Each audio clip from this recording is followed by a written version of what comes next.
Dua Mwadhama Protas Kardinali Rugambwa, washamu askofu wakuu, washamu maaskofu, wapendwa mapadri, wapendwa watawa wa kike na wa kiume walioko hapa, wapendwa ndugu zetu waumini na nyinyi wanahabari. Tumsifu Yesu Kristo.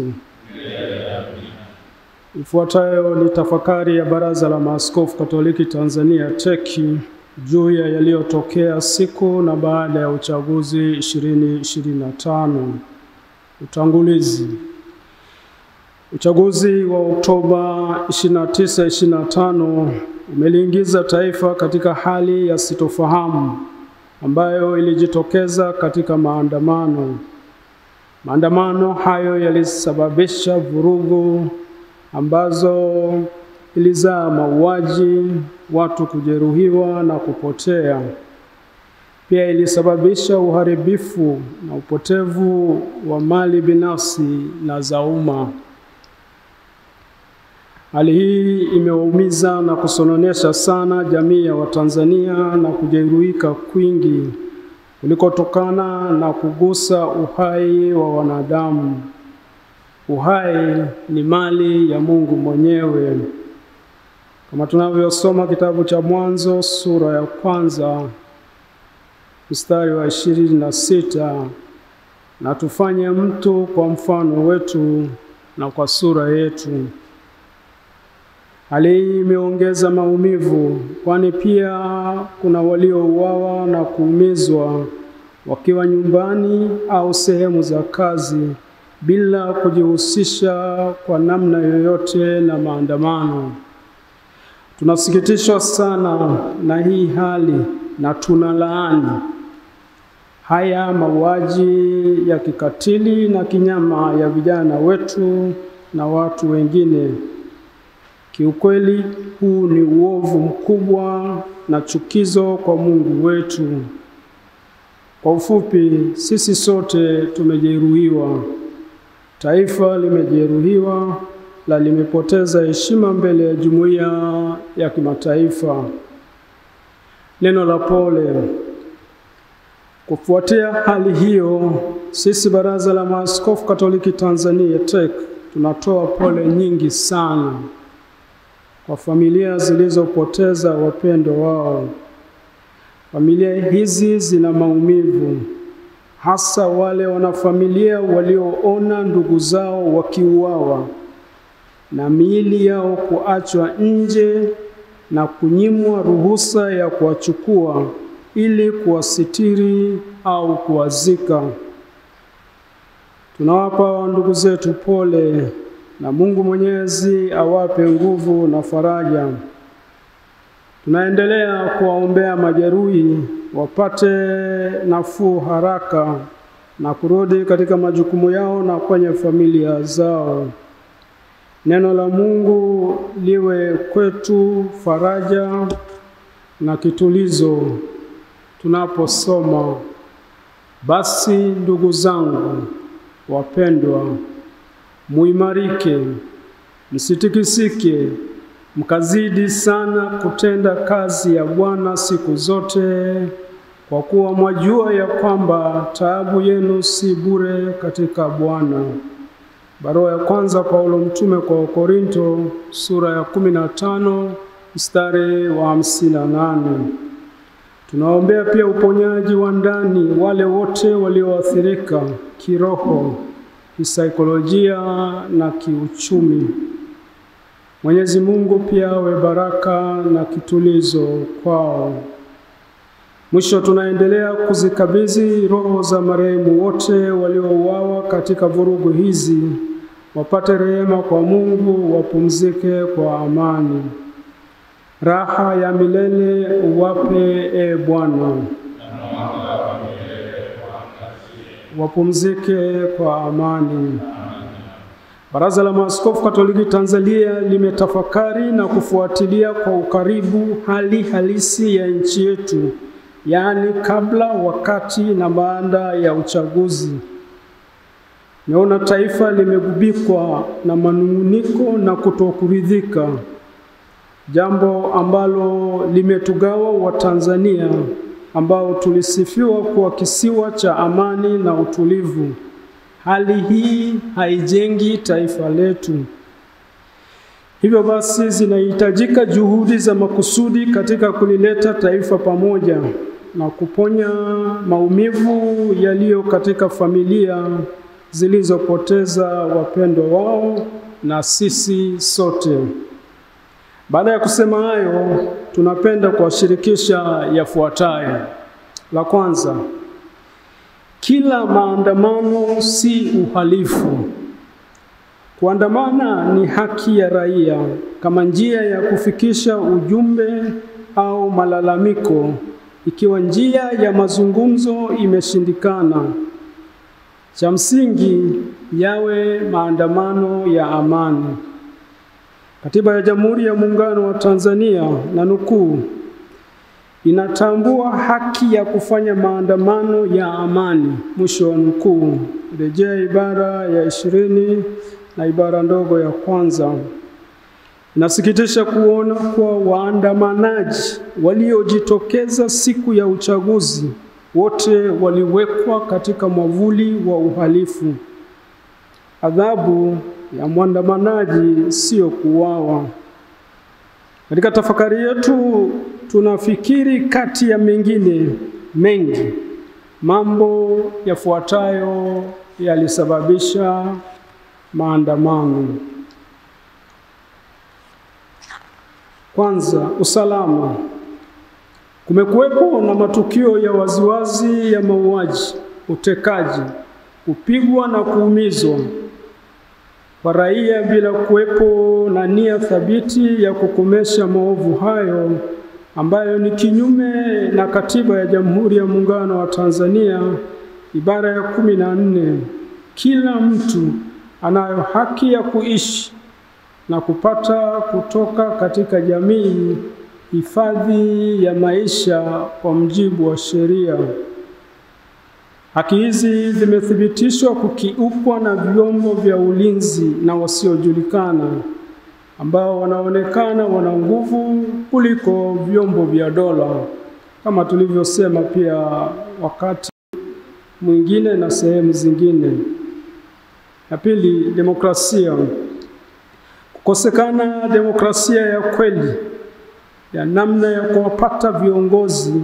Jambo hili limekuwa kilio cha muda mrefu cha taifa letu na halijawahi kupatiwa uvumbuzi tangu 2016. Chaguzi zinakosa ushindani wa haki, ukweli, uwazi, uhuru na kuaminika. Utendaji. Ya tatu, na baadhi ya mihimili ya dola.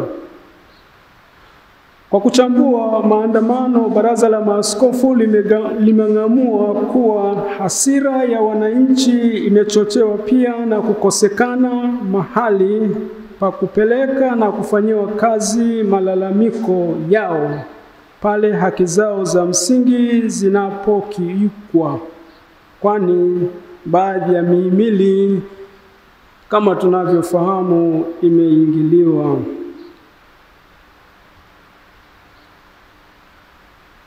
Matumizi ya nguvu kupita kiasi. Vifo vilivyotokea vimeonyesha wazi kuwa vyombo vya usalama vimeshindwa kudhibiti maandamano kwa weledi, kwani walitumia silaha za moto.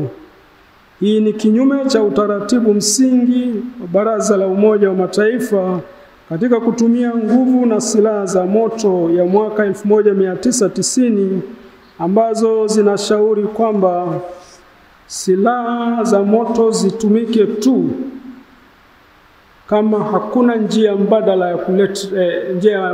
ya kulinda maisha. Hata katika vita huwezi kutumia kila aina ya silaha. Maandamano si vita, lakini zimetumika silaha zinazotumika katika vita. Askari waliua ndugu zetu wasio na silaha holela na kwa ukatili mkubwa kama wanyama. Kitu kinachotufanya tujiulize Binadamu mwenye akili timamu anawezaje kufanya vitendo kama hivyo? Huduma za kitabibu. Kuwakatalia majeruhi haki ya kupata matibabu ni jambo ovu, kwani linakiuka haki ya kupata huduma za kitabibu na pia ni kinyume na maadili ya sayansi ya tiba. Lengo la tiba ni kutunza uhai, ambayo ni zawadi kutoka kwa Mungu na ni haki za kila binadamu. Miili ya waliopoteza maisha. Imethibitika kuwa baadhi ya waliopoteza maisha miili yao haijapatikana. Inasikitisha ya kuwa baadhi ya watu walipotaka kuwazika wapendwa wao hawakuikuta miili hiyo. Tunaomba kama wadau wengine walivyokwishaomba kuwa ni hekima na busara kuwapatia wanafamilia miili ya wapendwa wao, wakaipumzishe au kuisitiri kwa heshima kadiri ya imani ya dini, mila, desturi na tamaduni zao. Imani yetu inatufundisha kuwa kuna maisha baada ya kifo na kifo si mwisho. Maana parapanda italia, wafu watafufuliwa, wasiwe na uharibifu, nasi tutabadilika. Barua ya kwanza ya Paulo mtume kwa Wakorinto, sura ya 15 mstari wa 52. Nini kifanyike ili kuponya taifa letu? Taifa letu limeumizwa na ni hatari, linaweza kugawanyika zaidi. Sisi Baraza la Maaskofu Katoliki Tanzania tunashauri wale wote wenye dhamana ya kutuongoza wazingatie mambo yafuatayo ili kuepusha vurugu na mauaji yasitokee tena. La kwanza, viongozi wenye dhamana. Mamlaka zinazohusika ziendelee kulaani mauaji yaliyofanyika na kukiri ukweli kuwa hawa waliouawa ni ndugu zetu. Jitihada za makusudi zifanyike ili haki na ukweli itawale tena katika taifa letu. Mwenyezi Mungu anatoa onyo kali kwa watawala wasiotenda haki. Wafalme wakitenda yasiyo haki ni chukizo, maana kiti cha enzi huthibitika kwa haki. Mithali sura ya 16 mstari wa 12. Mwanzo wa uponyaji wa taifa letu unahitaji kukubali na kukiri makosa. Namba 2, kuwajibika. Wakuu wa vyombo vya ulinzi na usalama wote waliohusika na mauaji wawajibiki au kuwajibishwa na mamlaka zao za uteuzi. Hasira ya wananchi ipo katika kuona hakuna anayewajibika kwa matendo maovu waliofanyiwa raia. Bwana Yesu anatufundisha, nayo hiyo kweli itawale uhuru.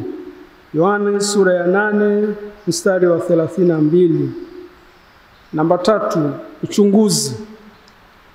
Kwa kuwa jambo hili limesababisha maafa, tunashauri ufanyike uchunguzi utakaowashirikisha wadau wa ndani na nje. Wadau tunaowapendekeza watoke kwenye tume huru isiyofungamana na upande wowote, kama jumuiya na taasisi za kimataifa, taasisi za dini, asasi za kiraia na wataalamu wa haki na mambo ya kidemokrasia. Na serikali yetu iwe tayari kupokea na kufanyia kazi ripoti watakayotoa. Hii inaweza kuwa moja hatua muhimu ya kuponya taifa letu. Namba 4, maisha ya uadilifu na uwazi ya viongozi. Tunahimiza viongozi wenye dhamana ya kutuongoza waishi maisha ya uadilifu, uwazi, ukweli na uwajibikaji ili kujenga misingi ya kuaminiana. Namba 5, waliokamatwa. Wale wote waliokamatwa kwa hila kabla, wakati wa uchaguzi, hata baada, na kuwekwa mahabusu au pasipojulikana, waachiwe huru na bila ya masharti yoyote. Namba 6, katiba mpya na utawala wa sheria. Katiba mpya na utawala wa sheria vimekuwa kilio cha muda mrefu hapa nchini. Mchakato wa katiba mpya yenye kujali utu, usawa, haki, ukweli kwa wote uanze kwa kushirikisha wadau wote, ili tusirudi tena katika machafuko na nchi iongozwe katika misingi ya utawala wa sheria. Kusikiliza wananchi. Siku zote ni vizuri kuwasikiliza na kujali matashi mazuri ya wananchi. Watu wasiposikilizwa watazungumza kwa namna wanayojua wao.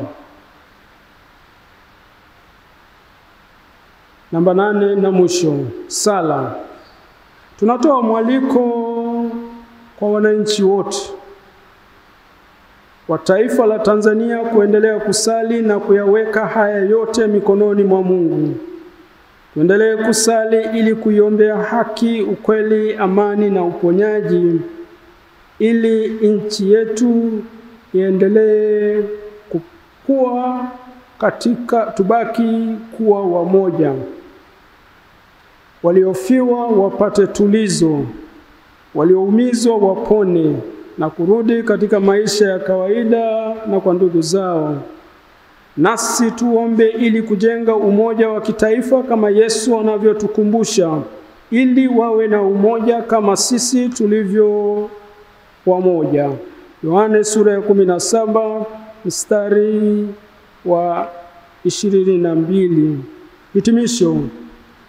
Tukumbuke kwamba risasi hazikuwahi kunyamazisha watu, kwani vifo huhamasisha vifo zaidi. Wenye dhamana ya kutuongoza watumie hekima na kutafuta muda wa kusikiliza, ili tuwe na mwanzo mpya. Raia wawe na uhakika wa uhai na usalama wao, ili kurejesha sura nzuri ya nchi yetu. Tunazidi kuwaombea majeruhi na wagonjwa wapone, na marehemu wapate tuzo la milele. Raha ya milele uwape, Bwana. Wapumzike kwa amani. Tafakari hii ni tunda la sala na mkutano wa Baraza la Maaskofu Katoliki Tanzania wa Novemba 11 mpaka 14, 2025. Mungu ibariki Tanzania. Mungu atubariki sote. Amina. Bikira Maria, mkingi wa dhambi ya asili na mlinzi wa taifa letu. Ni sisi maaskofu wenu Kurasini, Dar es Salaam, Novemba 15, 2025. Asanteni.